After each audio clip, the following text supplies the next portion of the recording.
Hello students, welcome to my channel. मैं हूं आपकी प्रज्ञा मैम और आज के वीडियो लेक्चर में हम जो है अजातशत्रु, एक ऐसा राजा जिसने इंडियन हिस्ट्री में एक अलग ही छाप छोड़ी, एक इंडियन हिस्ट्री को एक अलग ही मोड़ दिया।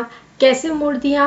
क्योंकि ये पहले ऐसे राजा थे, एक ऐसे वॉरियर थे जिन्होंने different types of war elements का इन्वेंशन किया। जैसे कि हम आगे देखेंगे उन्होंने कौन से इन्वेंशंस किए।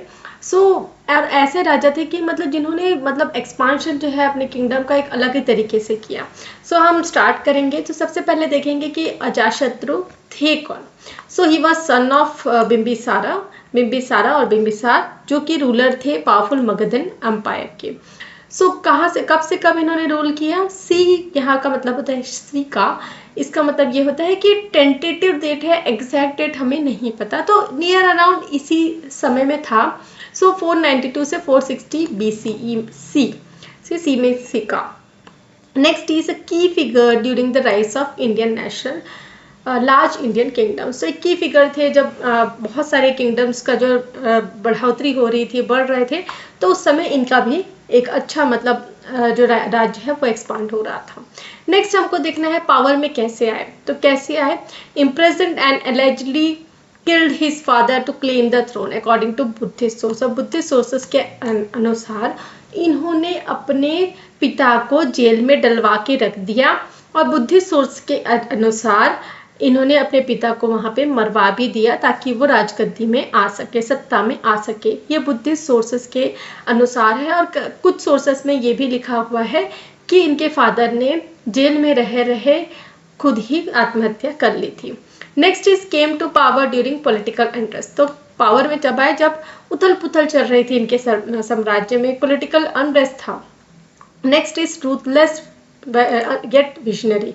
रूथलेस मतलब एक बहुत ही निर्दयी राजा थे ये, लेकिन हाँ इनका विजन बहुत क्लियर था, इनका विजन बहुत अच्छा था। Next is expansion of Magadh. तो मगध को इन्होंने बहुत आगे हद तक फैलाया।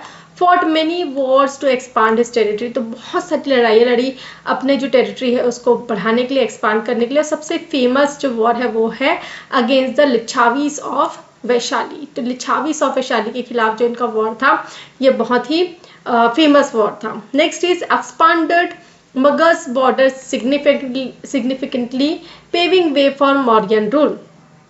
तो उन्होंने जो मगध की जो बाउंड्रीज है उसको बहुत ज़्यादा हद तक फैला दिया था, और इतना फैला दिया था कि मतलब उस साम्राज्य का अधीन होने के लिए मौर्यन रूल जो है वो आगे आया। Next is founder of Pataliputra. Pataliputra के ये फाउंडर है।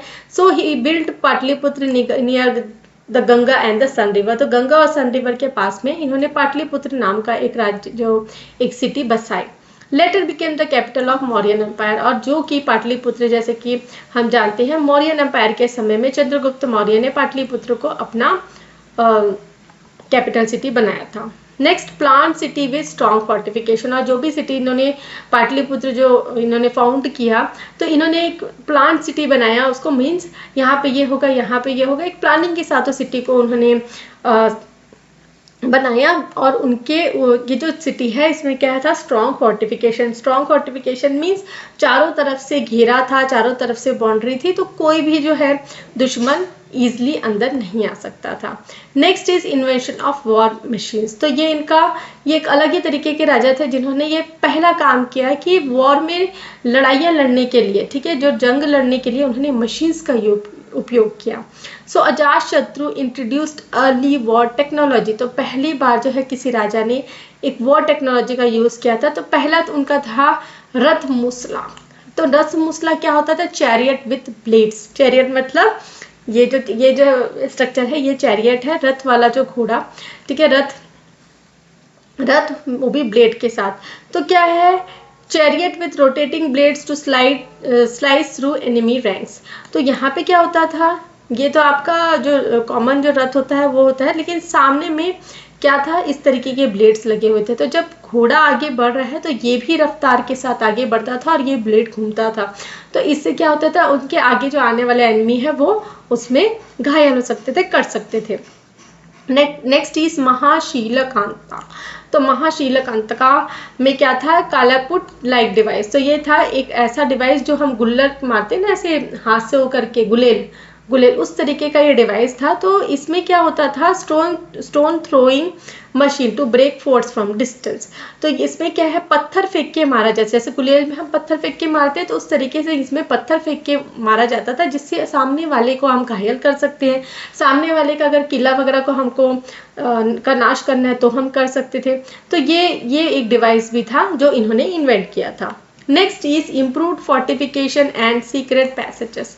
तो उन्होंने, जैसे कि अभी हम देखते आ रहे हैं, जो फोर्टिफिकेशन है उसमें बहुत ज़्यादा ध्यान दिया कि कहीं से कोई भी शत्रु जो है उनके राज्य में ना आ सके। तो उन्होंने फोर्टिफिकेशन पे बहुत ज़्यादा ध्यान दिया और सीक्रेट पैसेजेस बनाए, मतलब अंदर ही अंदर उन्होंने कई सारे पैसेजेस बनाए, ताकि जो है अगर कुछ भी आपदा आती है तो वो उस पैसेज से निकल सके। Okay, so strengthen wall city walls and design underground routes. तो पैसेज मतलब अंडरग्राउंड रूट्स उन्होंने डिजाइन करवा के रखे थे कि इन केस कुछ कभी काम आ जाए तो।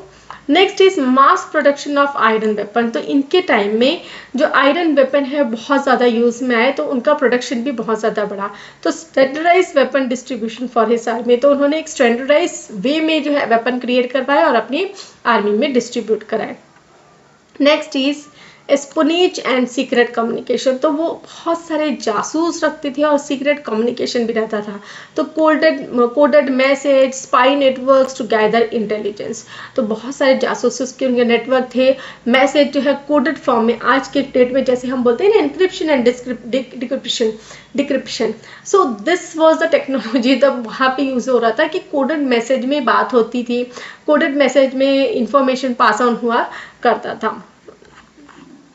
नेक्स्ट हमको देखना है रिलेशनशिप विथ रिलीजन। तो रिलीजन के साथ इनका क्या रिलेशनशिप था। तो initially conflicted but later became a follower of Gautam Buddha. तो इनिशियली जो है वो उतना रिलीजन को नहीं मानते थे, लेकिन बाद में क्या है वो गौतम बुद्धा के फॉलोवर बन गए, गौतम बुद्धा के सपोर्टर बन गए, बुद्धिज्म को सपोर्ट करने लगे।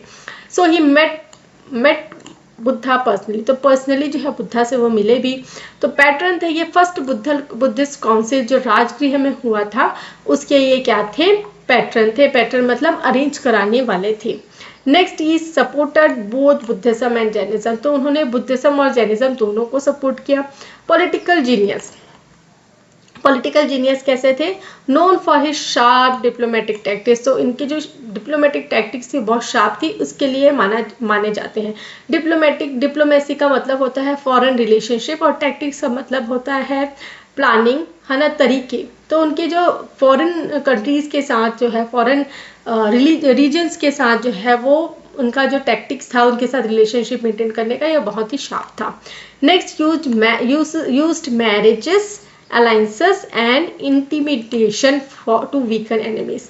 तो अपने एनिमीज को वीक करने के लिए, ठीक है, वीक करने के लिए मतलब उन्हें कमज़ोर बनाने के लिए वो मैरिज अलायंसेस करते थे, ठीक है। और मैरिज अलायंसेस भी होता था और सिंपल अलायंसेस भी होते थे। और इंटिमिडेशन का मतलब होता है कि खौफ फैला देना, ठीक है, डर फैला देना अपने एनिमीज के दिल में कि हाँ भाई यहाँ इससे लड़ाई लड़के हम नहीं जीत सकते।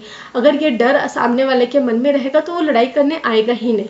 तो वो ये इस तरीके की पॉलिसीज जो है अपनाते थे। Centralised Magadhan administration. तो मगध का जो एडमिनिस्ट्रेशन था उसको उन्होंने सेंट्रलाइज किया। नेक्स्ट हमको देखना है death and legacy. So died around 460 BCE। So 460 BC के अराउंड में इनका डेथ हुआ। Left behind a powerful and enlarged kingdom. तो उन्होंने एक बहुत ही पावरफुल और एक बहुत ही बड़ा किंगडम जो है पीछे छोड़ा। Set the stage for Nandas and warriors to rise. तो इनके बाद जो है ये जो मगधन रूल है उसे नंदा जो है वो कैप्चर कर लेते हैं और नंदास के बाद मौर्यन कैप्चर कर देते हैं। तो उन्होंने एक स्टेज बना के रखा था, जिससे एक रेडीमेड रीजन बना के रखा था, जिसे इन्होंने कैप्चर किया। Remembered as one of the most ambitious king of ancient India. और इनको एक बहुत ही एम्बिशियस किंग के रूप में हमेशा याद किया जाता है हिस्ट्री में। Next is why Ajatashatru matters today. तो आज हम क्यों पढ़ रहे हैं अजातशत्रु के बारे में।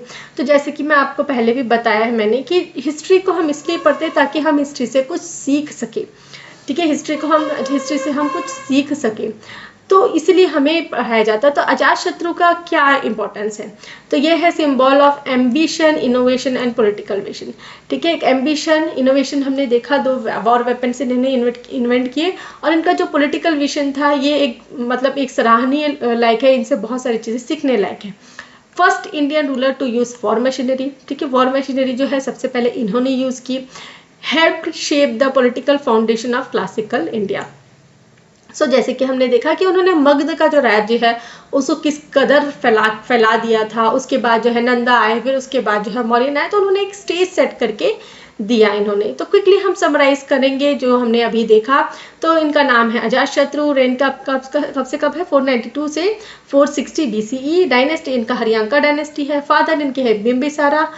कैपिटल इनका राजगृह था। लेटर उन्होंने पाटलिपुत्र को भी एक सिटी बनाया, पाटलिपुत्र नाम का एक सिटी बनाया। ओके, नेक्स्ट मेजर बैटल्स जो है इन्होंने लिच्छावीस और वैशाली के साथ लड़ी। मेजर अचीवमेंट्स था, इन्होंने पाटलिपुत्र का गठन किया, मतलब पाटलिपुत्र जो सिटी है उसको उन्होंने सेटल किया। और वॉर मशीन्स जो है उनके इन्वेंटर हैं ये। और रिलीजियस एफिलिएशन क्या है, बुद्धिज्म और Jainism. Met Buddha, yes, known for his interaction with Gautam Buddha. Legacy क्या है इनका, एक्सपांशन किया उन्होंने मगध का, और laid ground work for Mauryas and other जो भी उनके बाद जो रूलर्स हैं उनके लिए। तो यहाँ पे हमने सारी चीज़ें जो है डिटेल में अजातशत्रु के बारे में देख ली है। अगर आपको मेरे वीडियोस पसंद आते हैं तो वीडियो को लाइक शेयर करें, कमेंट करके बताएं कि वीडियो कैसा लगा है। अगर आपकी कोई डिमांड है कि मैं किसी पर्टिकुलर टॉपिक पे वीडियो बनाऊं तो आप वो भी कमेंट में बता सकते हैं। मेरे वीडियोस अगर आपको पसंद आते हैं तो चैनल को सब्सक्राइब कर लीजिए, बेल नोटिफिकेशन को भी ऑन कर लीजिए ताकि जब भी मैं नए वीडियोस डालूं तो आपको नोटिफिकेशन मिल सके। Thanks for watching.